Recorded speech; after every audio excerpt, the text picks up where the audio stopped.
अस्सलाम वालेकुम नाज़रीन, मैं हूं शेख रहमत अली, आप देख रहे हैं क्राइम टुडे न्यूज। नाज़रीन, क्या हमारे इस मुल्क में पुलिस इतनी कमजोर हो चुकी है? क्या कोई भी ऑफेंस कर सकते हैं यह सोचकर कि पुलिस हमारा कुछ नहीं कर लेगी, कानून हमारा कुछ नहीं कर लेगा? यह इसलिए महज हो रहा है कि एक तो पुलिस करप्शन में मुब्तला है, चाहे वो हमारे मुल्क की पुलिस हो या फिर स्टेट की। अगर हम तेलंगाना स्टेट की बात करते हैं तो यकीनन तेलंगाना स्टेट में करप्शन ज्यादा हो चुका है और पुलिस इसमें मुब्तला है। रुपये देकर पुलिस से चार्जशीट बनवा सकते हैं, कत्ल करवा सकते हैं, कत्ल कर सकते हैं, ऐसे कई चीजें हैं।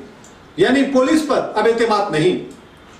लेकिन जब कानून है तो फिर कानून से जो लड़ने वाले हैं, जो इन पुलिस वालों के खिलाफ लड़ने वाले हैं, वो लोग भी मजबूत नहीं हैं।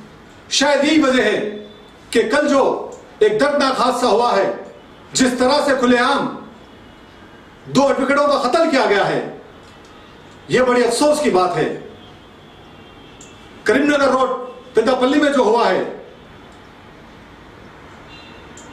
इसके खिलाफ हमें एहतजाज करने की जरूरत है।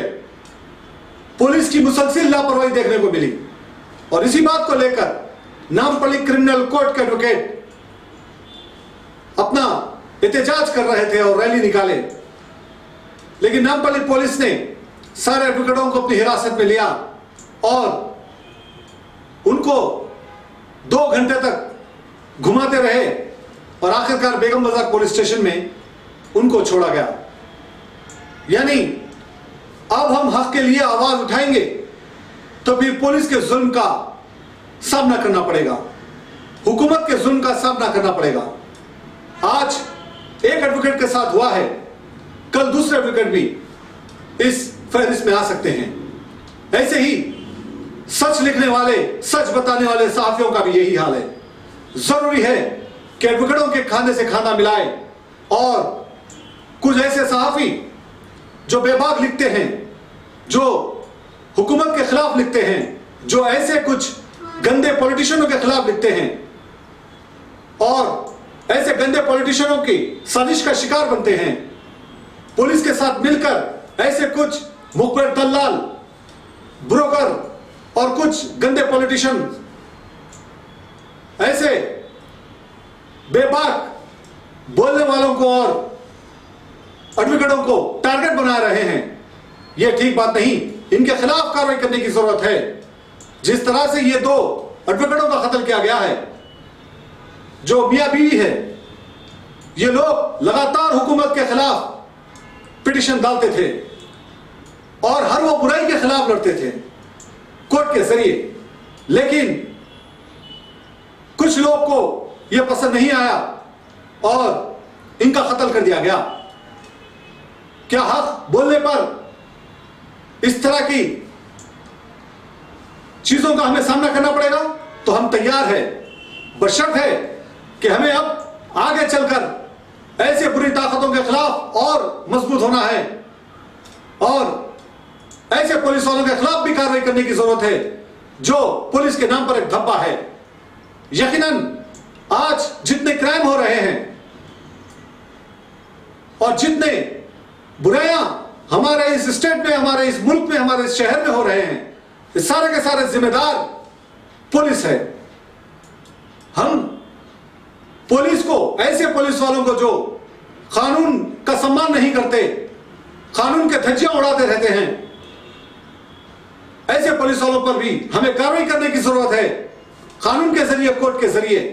तभी जाकर ये पुलिस वाले सुधर सकते हैं, वरना याद रखिए आने वाला वक्त और भयानक होगा। बहरहाल अफजलुद्दीन तकनी सीनियर एडवोकेट और दूसरे एडवोकेट भी मौजूद थे, उन्होंने क्राइम टूर से बात करते हुए ये सारे तफसीलात बताई। अलीम सागर के साथ ये रिपोर्ट देखिए।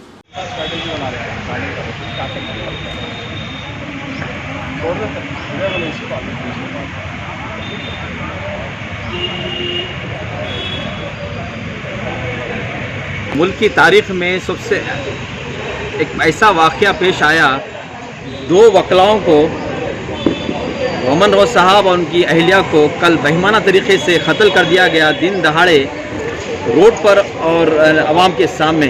ये वकीलों का कत्ल नहीं, ये तमाम वकील ब्रदरों का कत्ल है, ये इंसानियत का कत्ल है। और टीआरएस हुकूमत के दौरान जिस तरह से कत्ल आम हो रहा है, ये बहुत बड़ी तशवीश वाली बात है। आज नामपल्ली कोर्ट से हम लोग साइलेंट वॉक चालू किए थे और वहाँ पर तमाम वकीलों को गिरफ्तार कर कर यहाँ पे गोशा महल पुलिस स्टेशन लाया गया, बेगम बाजार पुलिस स्टेशन लाया गया। लिहाजा हम तमाम वकला ये एजिटेशन जारी रखेंगे और हमारी हुकूमत से ये मुतालबा है कि कई अरसे से ये वकलाओं का ये दरख्वास्त थी कि एक ऐसा कानून लाए जिसको एडवोकेट प्रोटेक्शन एक्ट कहते हैं, जिस तरह से अगर कोई हॉस्पिटल में डॉक्टर के ऊपर कुछ हमला करता है तो उसको तुरंत गिरफ्तार किया जाता है। अगर सरकारी ऑफिसर कुछ करता है, सरकारी ऑफिसर के ऊपर कुछ होता है तो वो उसके ऊपर भी सख्त कानून होता है। अगर वकीलों के ऊपर कुछ होता है तो इस तरह से कोई सख्त कानून नहीं है। ये कई साल से वकील ब्रदरी दरख्वास्त कर रही थी कि ऐसा कानून लेके आए। और ये जो कातिल है, ये कातिलों ने जिस तरह से हमारे वकील ब्रदरान को, अहलिया और उनके शौहर को, दोनों वकील थे और वो समाजी खिदमतगार वकीला और पब्लिक इंटरेस्ट लिटिगेशन केस डालने वाले वकीलों को के साथ इस तरह से हुआ है। लिहाजा हमारी दरख्वास्त ये है कि ये हाई कोर्ट जज या फिर सीबीआई से इंक्वायरी की जाए, स्पीडी ट्रायल किया जाए और हम चाहते हैं कि इसी सख्त के साथ सज़ा दी जाए ताकि आगे जाकर वकील जो होता है समाजी खिदमत के लिए उसको इसकी जान को नुकसान ना हो और इंसान हमारा जो इंसाफ की लड़ाई है आगे बढ़े। बहुत बहुत शुक्रिया। जो हाई कोर्ट में प्रैक्टिस करता हूँ और क्या है, आज जो हम लोग प्रोटेस्ट कर रहे थे, पीसफुल प्रोटेस्ट कर रहे थे नामपल्ली पर, वहाँ से एक रैली निकाली गई।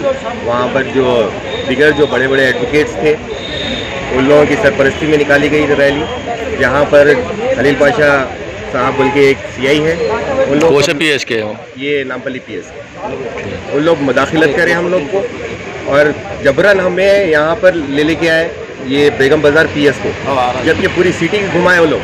पहले बोले कि हम लोग को पंजागुट्टा लेके जा रहे, फिर बाद में बोले कि भाई आपको गोपालपुरम पीएस लेके जा रहे, फिर बाद में बोले कि भाई गोपालपुर इसमें गोशा महल पीएस लेके जा रहे। हम लोग को सुबह से डिटेन करके रखे यहाँ पर 11 साढ़े 11 से।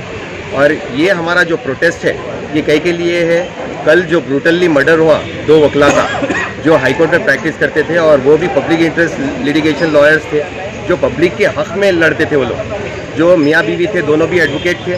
करीमनगर रोड पे उनको रोक कर एक सटल माइंड से जानबूझकर जो पॉलिटिकल पार्टी के दबाव में आकर, ये बहुत ही अफसोस के साथ कहना पड़ रहा है कि after the formation of Telangana 2014 के बाद में ये इंसिडेंट एक यादगार इंसिडेंट रहेगा और ये डार्क पार्ट रहेगा एडवोकेसी में कि एडवोकेट्स का कुछ पुरसाने हाल नहीं है, उन लोगों का कुछ प्रोटेक्शन नहीं है। और हम लोग ये भी डिमांड कर रहे हैं कि हम लोग को प्रोटेक्शन एक्ट चाहिए। और इसके अलावा अब यहाँ से अगर देखेंगे कि एक आम आदमी का कुछ प्रोटेक्शन नहीं है, जबकि लॉयर्स का प्रोटेक्शन नहीं है, तो इसीलिए हम लोग ये भी डिमांड कर रहे हैं कि हम लोगों को हमारी प्रोटेक्शन के लिए आर्म्स एक्ट के हम लोगों को लाइसेंस भी चाहिए। ये भी हम लोग का डिमांड है बोलने का मतलब, क्योंकि इस तरह का वाक़या हिस्ट्री में कभी दोहराया ना जाए और जो कल्प्रिट है उनको जल्द से जल्द उनकी कार्रवाई कराई जाए। और जो वहाँ के कमिश्नर है सत्तारायणा साहब, उनको हम ये भी डिमांड कर रहे हैं कि उनको उनकी सीट से उतर जाना चाहिए और उनको कार्रवाई करने का कोई हक़ नहीं है। और हम ये भी डिमांड कर रहे हैं कि लोकल जो वहाँ के जो ऑफिसर्स हैं उनको ये ना दें कि ये क्या बोलते हैं अपने इन्वेस्टिगेशन के लिए कुछ और इसकी एजेंसी को इम्प्लीट करे इसमें, जैसा कि सीबीआई है उन लोग को इम्प्लीट करें।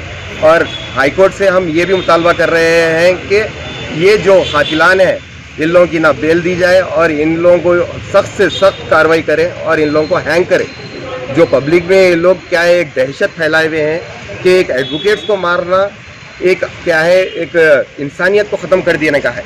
एडवोकेट बनता कई को आदमी के प्रोटेक्शन के लिए, कई के सोसाइटी के प्रोटेक्शन के लिए, और लड़ता कई के लिए अपने हुकूक़ को बचाने के लिए। कोई भी अपने पास आता उसके हुकूक़ हम लोग बचाते हैं। अब हम लोग को भी ख़त्म कर देंगे तो उन लोग का क्या मुस्तकबिल रहेगा। तो हम बस यही डिमांड कर रहे हैं गवर्नमेंट से, केसीआर साहब से, केटीआर साहब से और अपने महमूद अली साहब से कि हम लोग को प्रोटेक्शन चाहिए और हम लोग को आर्म्स एक्ट का भी हम लोग को उसमें इजाज़त दीजिए और हमारे राइट्स हमारे को प्रोटेक्ट करिए सब। Thank you. Cell world.